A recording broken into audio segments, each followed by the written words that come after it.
কখনো আমার মাকে কোনো গান গাইতে শুনিনি।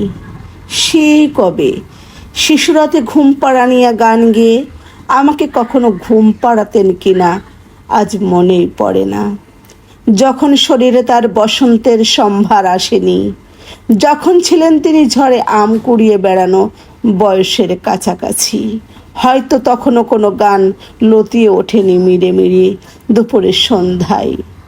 পাছে গুরুজনদের কানে যাই এবং স্বামীর সংসারেও এসেও মা আমার সারাক্ষণ ছিলেন নিশ্চুপ, বড় বেশি নৈপথ্যচারিণী।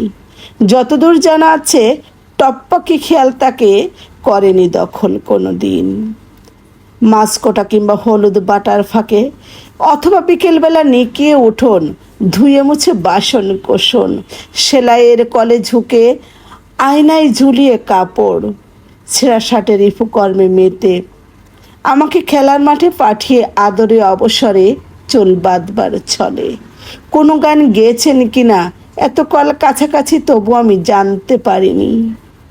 যেন তিনি সব গান দুঃখ জাগানিয়া কোনো কাঠের সিন্ধুকে রেখেছেন বন্ধ করে আজীবন।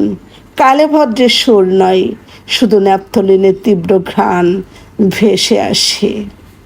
মাগো, আমায় বলতে পারিস কোথায় ছিলাম আমি? কোনো না জানা দেশ থেকে আর